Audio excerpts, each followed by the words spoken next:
This is a 1943 Mosin Nagant, also known as the garbage rod. Here inside I also have another goodie.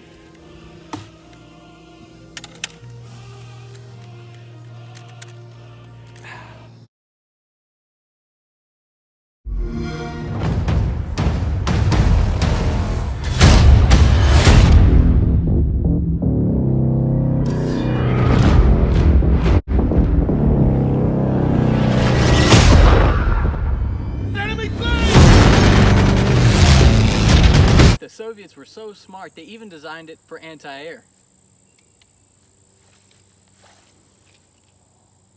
There you go, Ivan. And sometimes, when you're out of ammo, it can even be used as a javelin.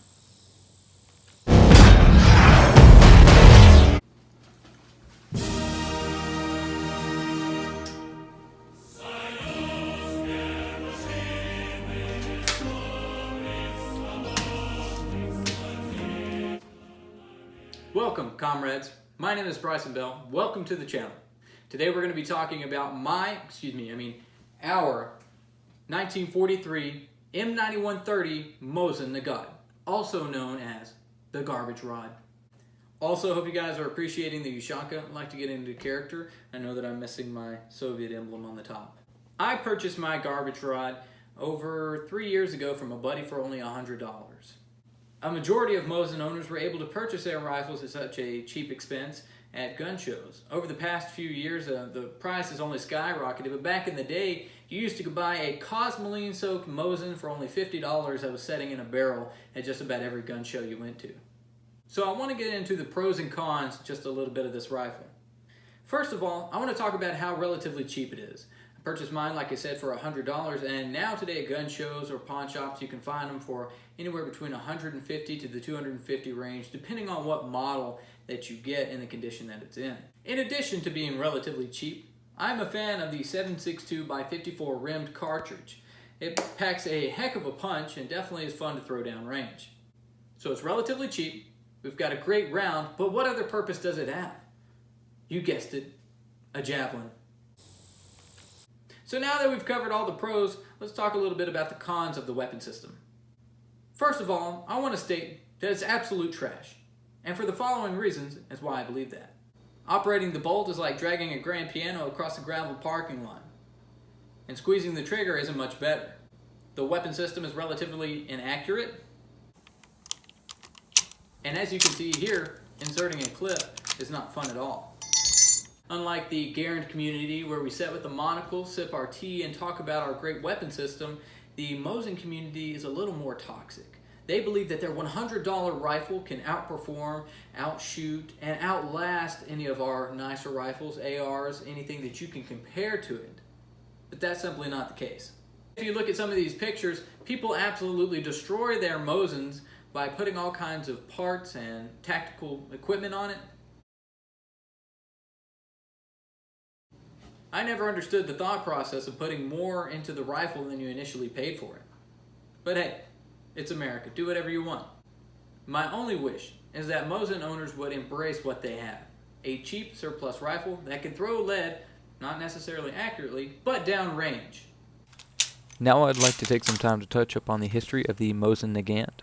There are few rifles as famous, and as you're going to see in the video, I am no Vasily Zaitsev. During the Russo-Ottoman War, the Russians were completely getting smacked and needed a new rifle. At the time, they were getting outmatched by the Ottoman Empire's repeating rifle because Russia was only packing a single-shot rifle.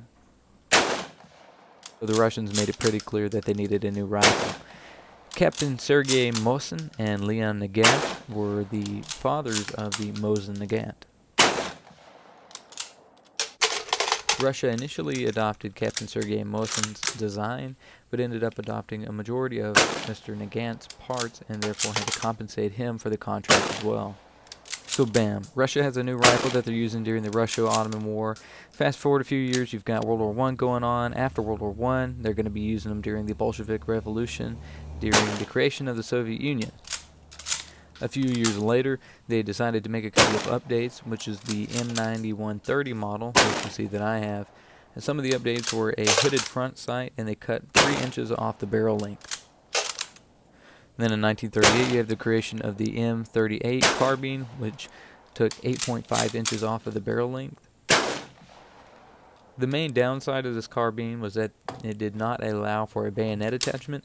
Looking at places like Stalingrad and the hand-to-hand combat and close fighting that was there, a bayonet was going to be required at some point during the war. So here you go, you have the creation of the M44 carbine, which allowed for a folding bayonet on the side. So for all of World War II, Russia is duking it out with the 9130 models, the M38, and the M44 model Mosins. And of course there are various other small arms like the PPSH-41 and the STV-40. Following the Mosin as a service rifle came the SKS, and stick around on the channel because you're going to see a video on that pretty soon. And we all know what came after the SKS, the beautiful Kalashnikov. And I'd like to thank gunbooker.com for all the information on the Mosin. So now it's time to talk a little bit about the Cult of Mosin. If you decide to scrape up a couple of pennies and buy one of these cheap service rifles, you're going to be immediately inducted into the cult. In no time after buying your Mosin and buying plenty of steel-cased ammo, you're going to be raving about how great your outdated garbage rod is and about how accurate it is on the range. Don't be tempted by the devil to put a synthetic stock on your rifle or any unnecessary attachments. Even though that I am a part of the Cult of Mosin, I have not fallen victim to either of these. As much as I hash on the Mosin, I've got to accept that it's not the worst rifle ever created, but it's certainly not the best. I feel like a majority of my negative attitude is derived from the fact that I experienced a sticky bolt for the first time on the range, and you can see that a lot in the video. And it's very apparent that I don't have enough Ivan or Yuri coursing through my blood to maneuver the bolt when it is sticky. And yes, I know that I added the Soviet anthem quite a lot in the video, but for the record, I am not a communist. I do not endorse communism, because always better dead than red.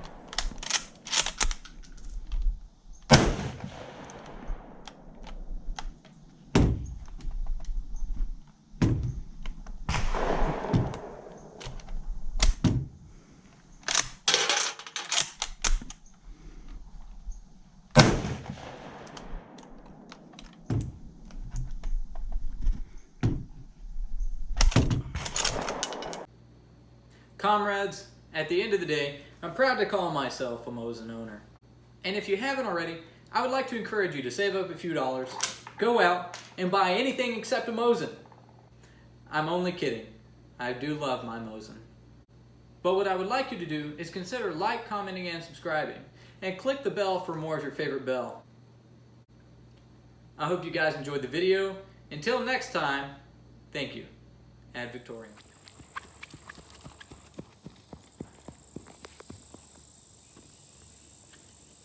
Hello, comrades. Welcome back to the channel, comrades. Welcome, comrades. Welcome, comrades. My name is Bryson Bell. Welcome to the channel. Is it filming? Blah, blah, blah. The Mosin. Some more things about the garbage rod. Talking about it being completely trash. Okay. Mish, mish, mish, mish. Mish, mish, mish. Mish, mish, mish.